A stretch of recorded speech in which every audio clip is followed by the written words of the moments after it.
Joining me now live virtually in Lagos, Nigeria here to discuss more on these and other issues, I'm now being joined by the Deputy President of the Lagos Chamber of Commerce and Industry, LCCI, Mr. Gabriel Idahosa. Mr. Idahosa, good morning. It's a pleasure having you join me on the program. Good morning. Thank you. Okay, quick one. Let me start the conversation by asking you of development and preparations ahead of the LCCI International Lagos Trade Fair. Can you bring us up to speed as to preparations being made for this year's 2023 Trade Fair? Well, the Lagos International Trade Fair has always, since the last 37 years, starts on the first Friday of November. So it's just around the corner. And for regular visitors to the fair, you will see a couple of innovations this year. The Africa Hall that started a few years ago is becoming very well established as the major fair within the Lagos International Trade Fair. And we expect a lot of more African countries in the Africa Hall. So for this year, we are having the entertainment village. It's a comprehensive showcasing of the creative industry to bring that part of that very important part of our economy into major focus for the 10 days. So that is a very, very new one for previous visitors before. The other new one is the Lagos Island Connect, which is a part of the fair devoted to businesses in Lagos Island. We are showcasing businesses in Lagos Island in that area. A lot of these businesses are small and medium enterprise businesses, which are doing quite well already in the island. So we want to showcase them to the rest of the world, because in the media, in the cyber world, these small businesses can participate globally. So we want to let the world that comes to see that there are businesses in Lagos Island that can operate and are doing operating globally. So that's the two new things that are coming to the fair. In addition to the very large Chinese pavilion, Japanese pavilion, we have other countries. Altogether, we have about 15 non-African countries that are going to be in the fair. So those are the new additions that we are having to the fair. There are going to be some countries coming for the first time. The usual visitors to the fair are familiar with the very large Chinese, Japanese pavilions. The Chinese are having 3 different fairs within their own fair. The Japanese are coming with a lot more companies. We have a strong Indian representation this year, much larger than in previous years. And there's a big incentive for visitors this year again for the first time. The first 3 days of the fair, that's Friday, Saturday, and Sunday, will be free entry to the fair. So all Lagosian visitors to Lagos who want to come to the fairground are free to walk in. We are doing that to give those first 3 days opportunity to everyone in Lagos who just wants to see what the fair is. So even if you don't have any budget for shopping in the fairground immediately, you can come around, see what's there. Then as for Monday, if there are items you want to come back to purchase, or business display that you want to hold meetings with, you can then come back during the remaining 7 days of the fair to do that. So we have 3 days, Friday, Saturday, and Sunday. The first 3 days of the fair will be free. No tickets, no entry tickets. So that's again, it's a new one that we believe that a lot of Lagosians will enjoy, especially with the creative, the entertainment village, where you actually can, the first 3 days you can actually come in and have fun without worrying about the gate fees. All right. Till we start running from Monday. Okay. All right, now, it's a good one in celebration of the LCCI 135th anniversary. And it shows that the trade fair year to year is actually marching stronger and also moving forward. Now, let's come back home now to our conversation of the day. I'll start off by asking you this question. The fuel subsidy removal and the floating of the Naira were laudable steps by this administration 100 days in office.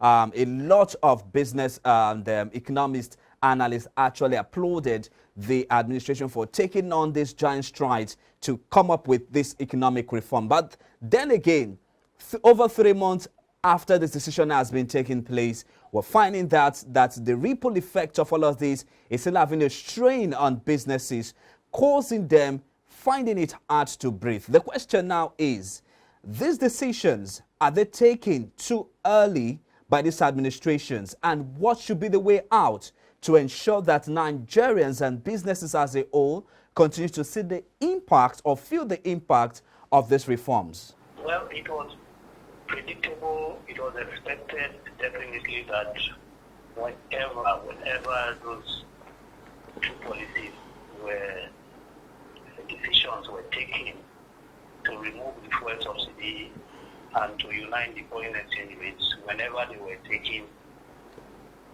there will be a significant period of hardship in the course of adjusting to the new economic environment created by those two decisions.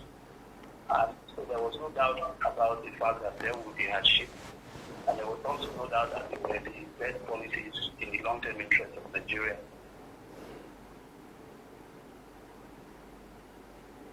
For Nigerians as to how long the hardship will be and what solutions are available. The feeling, as you have indicated from the question, is that the hardship are beyond what was expected, and periods to address them is longer than what we are seeing. It appears Nigerians were expecting that within a month or 2 or 3 months, all the problems created by removal of the fuel subsidy and uniting the foreign exchange rates would have been resolved, and life will be back to normal. So it is from that perspective that there's a lot of agitation and a lot of dissatisfaction with the current economic situation.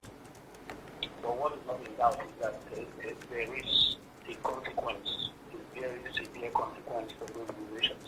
And that's why most governments before this administration shied away from taking those decisions. And so the hardship is likely to continue for some time. Probably look at it by the second quarter of next year before the government can settle down out of the various options the government is trying. The government is trying various options, from cash handouts to grants to small scale industries, to loans to manufacturers, to palliatives of various forms. But all these solutions will take time to crystallize, particularly public transportation, which is the major driver of inflation resulting from those two decisions. With transport infrastructure in terms of gas, CNG, gas-driven vehicles, in terms of electric vehicles, and in terms of a very large increase in public transportation, will take time.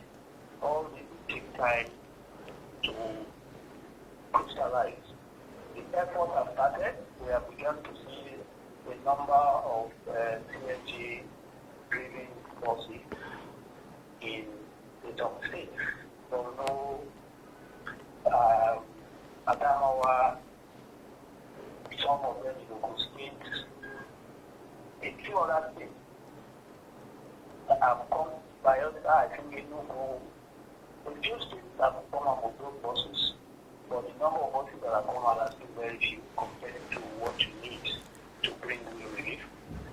And so the agitation now is that government needs to work much faster than the rate they are doing now. We need to see a lot more of these buses so that cost of public transportation will really go down across all 36 states. Some states, like Borno, like Edo State, have provided reliefs. In some states, they are providing completely free transportation. In some states, like Lagos, they are providing a discount, a 50% discount on public transportation. But in all cases, the number of buses are not enough to take out the pressure on other vehicles on the road in terms of the cost and the capacity of the vehicles. So we need to see a very, very aggressive expansion of public transportation of high capacity vehicles, whether they are buses or boats or the riverine area that can carry a lot of people at much lower cost. That will be the beginning of the solution. Once public transportation cost can come down significantly, then we can hope that prices of other major family budget items like food will start to come down because we also need the vehicles to move the goods from the farm to the factory to the market to the other to finally to the home of the home.